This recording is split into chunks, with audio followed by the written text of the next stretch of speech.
जारी होगा। दोपहर 12 बजे बिहार बोर्ड कार्यालय में मैट्रिक का रिजल्ट जारी होगा। रिजल्ट को लेकर तैयारियां पूरी है। 15.85 लाख स्टूडेंट परीक्षा में शामिल हुए थे। 8,18,122 छात्राएं शामिल हुई तो 7,67,746 छात्र शामिल हुए थे। तो न्यूज 18 पर सबसे पहले आप रिजल्ट देख पाएंगे। तो देखिए, इससे पहले इंटरमीडिएट का रिजल्ट बिहार बोर्ड ने जारी किया और अब आज मैट्रिक परीक्षा रिजल्ट की बारी। रजनीश हमारे साथ न्यूज 18 संवाददाता। रजनीश, आज दोपहर 12 बजे इंतजार मैट्रिक के छात्रों का खत्म हो जाएगा, रिजल्ट सामने आ जाएगा। क्या तैयारी, क्या शेड्यूल आज का? बिल्कुल, देखिए, शिक्षा विभाग के तमाम जो अधिकारी हैं या शिक्षा मंत्री खुद सुनील कुमार, उन्हें भी आमंत्रण भेजा गया था और शिक्षा मंत्री सुनील कुमार ने सहमति जता दी है। अब शिक्षा मंत्री रिजल्ट जारी करेंगे।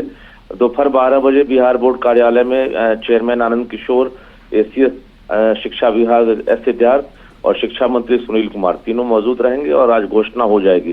15,85,000 जो परीक्षार्थी हैं जो इंतजार में है, एक तरह से कहिए आज उनका इंतजार भी खत्म होगा और टॉपर्स की बारी बारी से जो चर्चा चल रही है, अभी 600 टॉपर्स जो है, जो संभावित टॉपर्स, उन जिनका टॉपर वेरिफिकेशन किया गया था, तो उन्हीं में से कोई टॉपर्स होंगे जो टॉप 10 में आएंगे।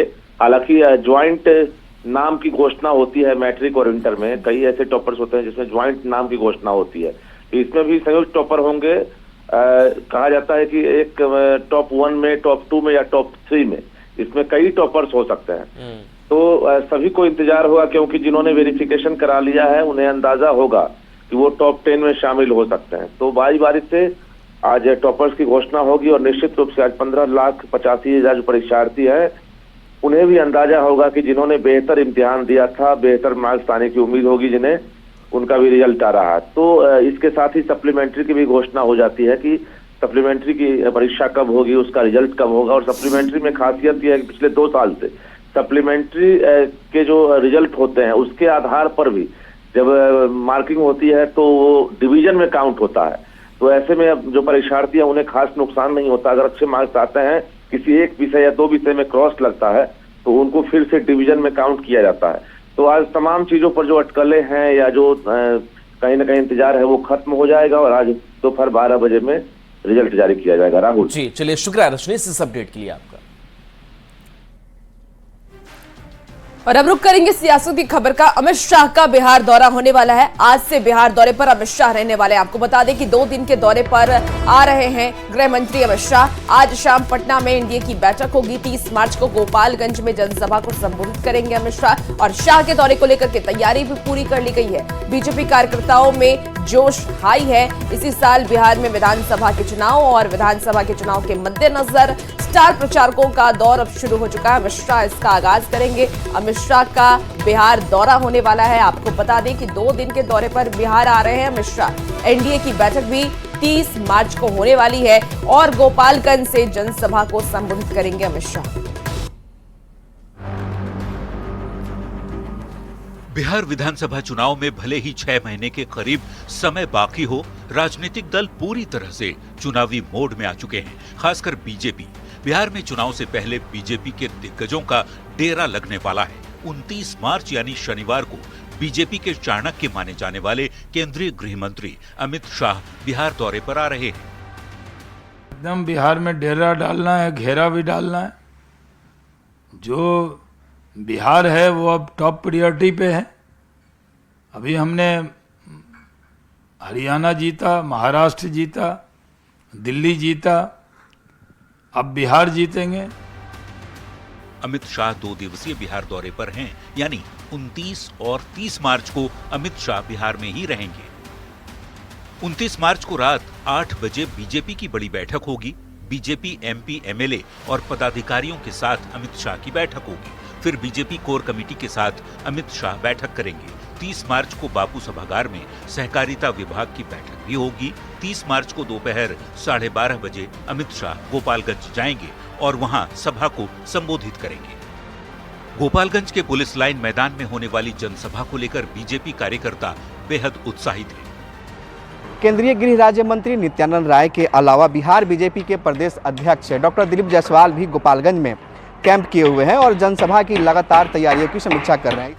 अमित शाह के दौरे के बाद खुद प्रधानमंत्री नरेंद्र मोदी भी बिहार आ रहे हैं। 24 अप्रैल को पीएम मोदी बिहार आएंगे और जनसभा को संबोधित करेंगे। मतलब ये कि सालों भर एक्शन के मूड में रहने वाली बीजेपी बिहार चुनाव को लेकर पूरी तरह से चुनावी मोड में आ चुकी है। न्यूज़ 18 के लिए दिल्ली से अभितेश सिंह और गोपालगंज से गोविंद के साथ ब्यूरो रिपोर्ट।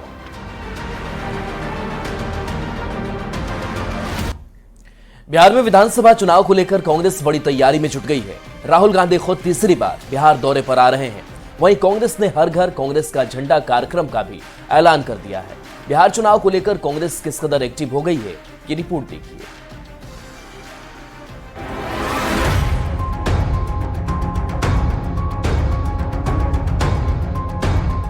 2025 विधानसभा चुनाव को लेकर बिहार में बड़े नेताओं का तूफानी दौरा शुरू हो गया है। केंद्रीय गृह मंत्री अमित शाह और पीएम नरेंद्र मोदी के साथ लोकसभा में विपक्ष के नेता राहुल गांधी भी बिहार आ रहे हैं। 7 अप्रैल को राहुल गांधी पटना आएंगे और संविधान सुरक्षा सम्मेलन में शिरकत करेंगे। राहुल गांधी कांग्रेस की पलायन रोको नौकरी दो यात्रा में भी शामिल हो सकते हैं। राहुल गांधी के दौरे की जानकारी देते हुए बिहार कांग्रेस ने बताया कि राहुल गांधी कृष्ण मेमोरियल हॉल में नमक सत्याग्रह के आंदोलन को याद करेंगे। जननायक राहुल गांधी जी पुनः आपके इस कृष्ण मेमोरियल हॉल में जो एक्टिविस्ट हैं उनको संबोधित करने के लिए आएंगे।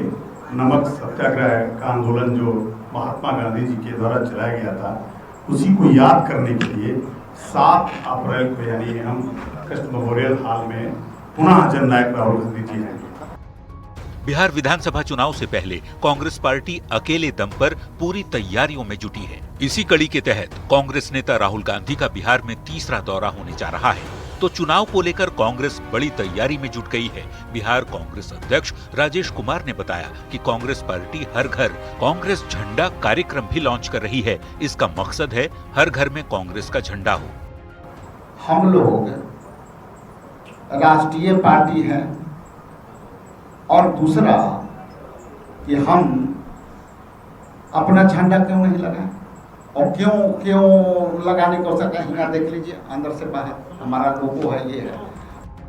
बिहार चुनाव को लेकर कांग्रेस फुल एक्टिव मोड में आ गई है। पहले बिहार कांग्रेस के अध्यक्ष बदल दिए गए, अब बिहार कांग्रेस में स्क्रीनिंग कमेटी का गठन किया गया है। बिहार विधानसभा चुनाव से पहले कांग्रेस पार्टी अकेले दम पर तैयारी में जुट गई है। बिहार प्रभारी कृष्णा अल्लावरू लगातार रणनीति बनाने में लगे हैं। अब राहुल गांधी तीसरी बार बिहार दौरे पर आ रहे हैं। मतलब साफ है कि कांग्रेस अब बैसाखी वाली राजनीति छोड़कर खुद को मजबूत करने में जुट गई है।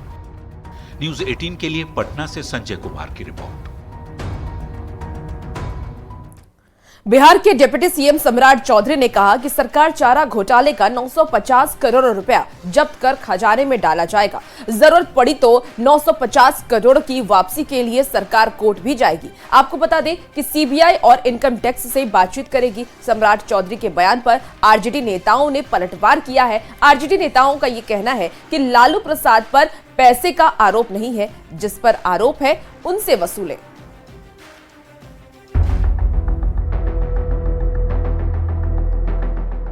चारा घोटाला एक ऐसा शब्द जिसे सुनते ही 90 के दशक की तस्वीरें जहन में घूमने लगती है, जब इसी घोटाले के आरोप में लालू प्रसाद को मुख्यमंत्री का पद छोड़ना पड़ा। लालू प्रसाद सहित कई लोग दोषी करार दिए गए, सजा हुई और जेल से लेकर अस्पताल तक का चक्कर लगाना पड़ा। दोषियों को सजा मिली, लेकिन सवाल है कि सरकार के खजाने से जिन पैसों की अवैध निकासी हुई उन पैसों का क्या हुआ। जिन्होंने बिहार को लूटा है वो देना तो पड़ेगा, बचा नहीं पाएंगे। बिहार में 3 दशक पहले राज्य का सबसे बड़ा चारा घोटाला हुआ था। सरकार के खजाने से अवैध रूप से 950 करोड़ रुपए निकाले गए थे। अब करीब 29 साल बाद राज्य सरकार घोटाले का पैसा वसूलने की तैयारी में है। और इसमें कौन है नहीं है इससे मतलब नहीं है। जो लोग भी चारा घोटाला में हैं, सबकी संपत्ति को कुर्क करके और न्यायालय के सामने समर्पित किया जाएगा। न्यायालय के द्वारा सरकार के खजाने में पैसा आए, ये सरकार की चिंता है। बिहार सरकार 950 करोड़ की वापसी के लिए सीबीआई और इनकम टैक्स विभाग से चर्चा करेगी और जरूरत पड़ेगी तो कोर्ट भी जाएगी। यानी जो लोग 90 के दशक में पशुओं का चारा डकार गए, सरकार उन पर फिर से शिकंजा कसने की तैयारी में है और घोटाले का पैसा वसूलने के लिए कदम उठाने जा रही है। सरकार के इस फैसले ने बिहार का राजनीतिक पारा हाई कर दिया है। 563 पृष्ठ के जजमेंट में कहीं भी आदरणीय लालू प्रसाद जी पर पैसा गबन करने का या लेने का कहीं साक्ष्य उपलब्ध नहीं है। जिन लोगों पर 100, 150 करोड़, 200 करोड़ लेने का आरोप है, गबन करने का आरोप है, सब के सब सरकारी गवाह है। चुनावी साल में जिस तरीके से चारा घोटाले का जिन्न एक बार फिर बाहर आया है, उसके बाद बिहार की राजनीति में एक बार फिर से भूचाल आने की उम्मीद है। वह संपत्ति सरकार के पास वापस है, इसका हर संभव प्रयास होगा। वैसे आपको बता दें कि पटना हाईकोर्ट ने चारा घोटाला मामले की जांच सीबीआई को सौंपते वक्त ही उसे घोटाले के पैसे की वसूली की जिम्मेदारी भी सौंपी थी, जिसे दोषियों की संपत्ति जब्त कर वसूला जाना था।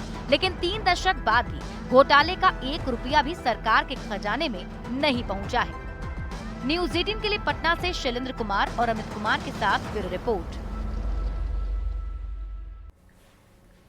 लंदन में ममता बनर्जी ऑक्सफोर्ड यूनिवर्सिटी के केलो कॉलेज के कार्यक्रम में अतिथि के तौर पर पहुंची, जहां छात्रों ने उनका जमकर विरोध किया।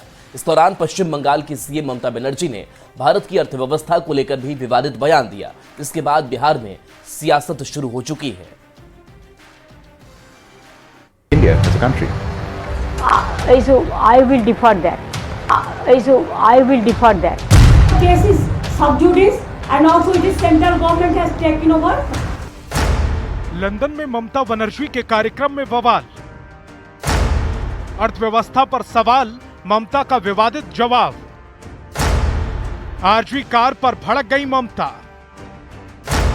हिंदुओं की हत्या पर ममता से जनता के सवाल।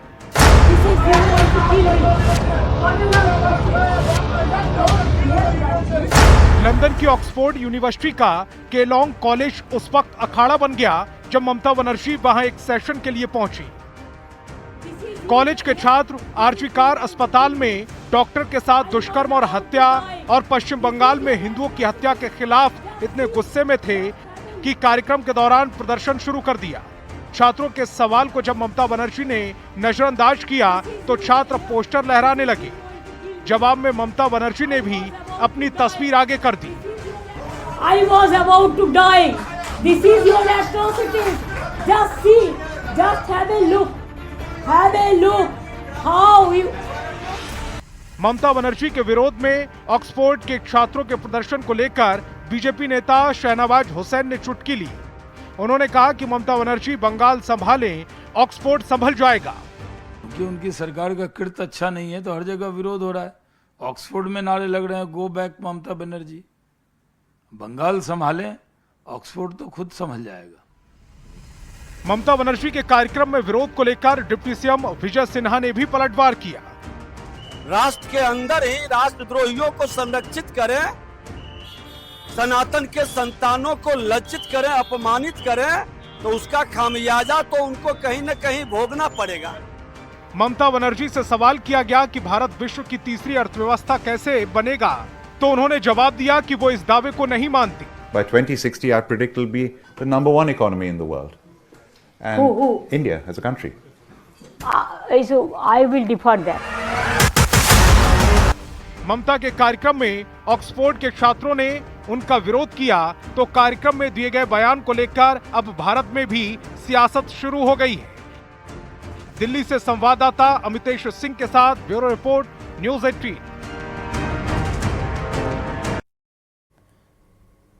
और इसी बीच आपको बड़ी खबर बताएं, पटना यूनिवर्सिटी छात्र संघ चुनाव को लेकर के ये बड़ी खबर आ रही है। आज छात्र संघ चुनाव को लेकर के वोटिंग होने वाली है। करीब 19,000 स्टूडेंट्स अपने मताधिकार का इस्तेमाल करेंगे। अलग अलग कॉलेज में छात्र वोट डालेंगे। पटना वुमेन्स कॉलेज में 5 पदों की वोटिंग की जाएगी और इसके लिए 9 बूथ भी बनाए गए हैं। कड़ी सुरक्षा के बीच सुबह 8 बजे से दोपहर के 2 बजे तक वोटिंग होगी। आज ही शाम 4 बजे से शुरू होगी वोटों की गिनती। बड़ी खबर और आपको बता रहे हैं पटना यूनिवर्सिटी में आज 19,000 मतदाता अपने मताधिकार का इस्तेमाल करेंगे। 5 पदों के लिए ये वोटिंग हो रही है। 9 बूथ इसके लिए बनाए गए हैं। सुरक्षा के भी कड़े इंतजाम किए गए हैं। ज्यादा जानकारी के साथ न्यूज 18 संवाददाता रजनीश कुमार इस वक्त हमारे साथ फोन लाइन पर जुड़ चुके हैं। रजनीश, माफ कीजिएगा, आनंद, इस बार आनंद अमृतराज हमारे साथ जुड़ गए हैं। आनंद, क्या अपडेट है इस पूरे चुनाव को लेकर के, कैसी तैयारी की गई है? देखिए, पटना यूनिवर्सिटी के छात्रसंघ का चुनाव है और 8 बजे से वोटिंग की प्रक्रिया शुरू हो जाएगी और इसमें तमाम राजनीतिक पार्टियों के जो युवा विंग है वो उनके उम्मीदवार यहाँ पे उतरे हुए हैं और सुरक्षा की भी कड़ी व्यवस्था की गई है। जाहिर सी बात है, आपको पता होगा कि कुछ दिन पहले ही छात्रसंघ चुनाव को लेकर प्रचार के दौरान हंगामा भी हुआ था, तो प्रशासनिक तैयारी पूरी कर ली गई है और 8 बजे से ये वोटिंग प्रक्रिया शुरू होगी और 4 बजे से मतगणना का कार्य भी शुरू हो जाएगा और आज देर रात होते होते परिणाम भी आ जाएंगे। जैसी बात है, पटना यूनिवर्सिटी छात्रसंघ चुनाव कई मायनों में बेहद महत्वपूर्ण होता है। बिहार के सियासत के कई दिग्गज नेता यहाँ से निकले हैं और इसी वजह से तमाम राजनीतिक पार्टियों की नजरें टिकी रहती है छात्रसंघ चुनाव में और इनडायरेक्टली अंदर वो तमाम अपने उम्मीदवारों के प्रचार के लिए भी अपने स्तर से प्रचार करते हैं। तो जैसी बात है, 8 बजे से ये चुनाव की प्रक्रिया शुरू हो जाएगी। ठीक है आनंद, आप नजर बना के रखिए और अपडेट आपसे लेंगे। बहुत शुक्रिया जानकारी के लिए। बीपीएससी 17वीं पीटी परीक्षा रद्द करने की मांग करने वाले अभ्यर्थियों को हाईकोर्ट से बड़ा झटका लगा है। हाईकोर्ट ने री एग्जाम वाली याचिका को खारिज कर दिया है। हाईकोर्ट के फैसले के बाद अभ्यर्थियों के बीच मायूसी छा गई है। वहीं याचिकाकर्ताओं का कहना है कि वो सुप्रीम कोर्ट तक की लड़ाई लड़ेंगे। बीपीएससी अभ्यर्थियों को बड़ा झटका, दोबारा नहीं होगी 17वीं बीपीएससी पीटी परीक्षा। री एग्जाम वाली याचिका हाईकोर्ट से खारिज, सरकार और बीपीएससी को बड़ी राहत।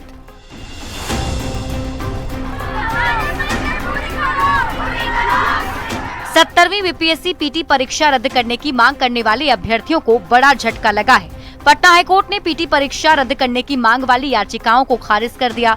हाईकोर्ट के फैसले से साफ हो गया कि 17वीं बीपीएससी की पीटी परीक्षा अब दोबारा नहीं होगी। हाईकोर्ट के फैसले से उन सभी अभ्यर्थियों को झटका लगा है जो री एग्जाम चाहते थे और इसके लिए लगातार आंदोलन कर रहे थे। वहीं इस फैसले ने बिहार सरकार और बिहार लोक सेवा आयोग को बड़ी राहत दे दी है। 17वीं बीपीएससी पीटी परीक्षा को लेकर पटना हाईकोर्ट का आज एक बड़ा फैसला आया है। पटना हाईकोर्ट ने आज इस मामले में फैसला सुनाते हुए उम्मीदवारों को बड़ा झटका दिया है। पटना हाईकोर्ट ने 17वीं बीपीएससी सिविल प्रारंभिक परीक्षा पुनः कराए जाने संबंधी याचिकाओं को खारिज कर दिया है और निश्चित तौर पर पटना हाईकोर्ट के इस फैसले से राज्य सरकार और बीपीएससी को बड़ी राहत मिली है। हाईकोर्ट के फैसले के बाद आंदोलन कर रहे अभ्यर्थियों में मायूसी छा गई। याचिकाकर्ताओं का कहना है कि इस फैसले को सुप्रीम कोर्ट में चुनौती दी जाएगी। तो छात्रों के आंदोलन में शामिल कोचिंग संचालक गुरु रहमान ने भी कहा कि ऐसा फैसला उन्होंने सपने में नहीं सोचा था। अब सुप्रीम कोर्ट में आखिरी लड़ाई लड़ी जाएगी। कोर्ट ने डिसमिस कर दिया और फर्दर आगे परीक्षा कंडक्ट करने के लिए, मेंस एग्जामिनेशन कंडक्ट करने के लिए आदेश कर दिया है, डायरेक्शन दे दिया है और सर्टेन करेक्टिव मेजर्स का भी कुछ ऑब्जर्वेशन है जिससे कि फ्यूचर में बच्चों को एडवांटेज मिल सकता है, मिलेगा। लेकिन इन बच्चों को उसका एडवांटेज नहीं मिल पाया, तो इस ग्राउंड पर हम समझते हैं कि ये केस को सुप्रीम कोर्ट में एसेल करना चाहिए। सपना में हम लोगों ने नहीं सोचा था कि इस तरह का फैसला आएगा, क्योंकि नॉर्मलाइजेशन की बात जो हम लोग उठा रहे थे, बाबू परीक्षा परिसर में जो गड़बड़ी की बात उठा रहे थे, वो पर्याप्त साक्ष्य था इस परीक्षा के री एग्जाम कराने के लिए। लेकिन केस को सीधे तौर पर डिसमिस कर दिया गया। यह निश्चित रूप से हम लोग वज्रपात की तरह गिरा है और इसके लिए हम लोग सुप्रीम कोर्ट जाएंगे। 13 दिसंबर को 17वीं बीपीएससी के लिए परीक्षा हुई थी। इस प्रारंभिक परीक्षा में 4 लाख उम्मीदवार 912 केंद्रों पर शामिल हुए थे। अभ्यर्थियों का कहना था कि कई परीक्षा केंद्रों पर परीक्षा के दौरान ही प्रश्न पत्र लीक हो गया था, लेकिन बिहार लोक सेवा आयोग ने सिर्फ पटना केंद्र की परीक्षा रद्द की थी। बीपीएससी ने सिर्फ बापू सभागार केंद्र की परीक्षा 4 जनवरी 2025 को दोबारा कराई, लेकिन इसके बाद भी छात्रों का आंदोलन जारी रहा। इस आंदोलन में कोचिंग संचालक खान सर और गुरु रहमान ने अहम भूमिका निभाई थी। बीपीएससी अभ्यर्थियों के आंदोलन में प्रशांत किशोर भी शामिल हुए थे। सभी ने अभ्यर्थियों की मांग को जायज ठहराया था और बिहार सरकार और बीपीएससी को कटघरे में खड़ा किया था, लेकिन पटना हाईकोर्ट के फैसले से इन सभी को करारा झटका लगा है। साथ ही मुख्य परीक्षा का भी रास्ता साफ हो गया है। पटना से न्यूज 18 के लिए संजय कुमार की रिपोर्ट। बिहार में इसी साल के अंत में विधानसभा के चुनाव होने हैं और इससे पहले केंद्र सरकार ने बिहार को एक बड़ी सौगात दी है। मोदी कैबिनेट ने बिहार से जुड़े करीब 10,000 करोड़ के 2 बड़े प्रोजेक्ट को मंजूरी दे दी है। केंद्रीय कैबिनेट ने Kosi Mechi river link project और पटना आरा सासाराम 4 लेन कॉरिडोर के प्रस्ताव को मंजूरी दे दी है। Kosi Mechi river link project 6,282 crore रुपए का है, जबकि पटना आरा सासाराम 4 लेन कॉरिडोर 3,712 करोड़ रुपए की है। और इन दोनों प्रोजेक्ट को जोड़ दे तो केंद्र सरकार ने बिहार को करीब 10,000 करोड़ रुपए के प्रस्ताव को मंजूरी दे दी है। आपको बता दें कि कोसी मेची नदी जोड़ो परियोजना से बिहार के अररिया, पूर्णिया, किशनगंज, कटिहार, खगड़िया, मधेपुरा जैसे जिलों को बड़ा फायदा मिलेगा। केंद्र सरकार ने केंद्रीय कर्मचारियों के महंगाई भत्ते में 2% की बढ़ोतरी भी की है। बिहार में Kosi river is a major source of water flowing through the entire state और कोसी नदी के पानी को मेची रिवर के साथ जोड़ने का एक बहुत बड़ा प्रोजेक्ट 6,282 करोड़ रुपीस के इन्वेस्टमेंट से अप्रूव हुआ है। अररिया, पूर्णिया, किशनगंज, कटिहार ये सारे जिले इससे बेनिफिट होंगे। अररिया, पूर्णिया, किशनगंज, कटिहार डिस्ट्रिक्ट्स बिहार की, इन सब डिस्ट्रिक्ट्स को इसका बेनिफिट मिलेगा। हाईवे का प्रोजेक्ट है ये, और ये प्रोजेक्ट बहुत ही इंपॉर्टेंट प्रोजेक्ट है। ये one of those rare projects जो बहुत सारे हाईवेज और बहुत सारे हाईवे सिस्टम्स को जोड़ता है। ये प्रोजेक्ट है पटना से सासाराम, आरा होते हुए सासाराम को जोड़ने वाला प्रोजेक्ट। इस नक्शे पे आप देखेंगे पटना से यहाँ पे सासाराम नीचे।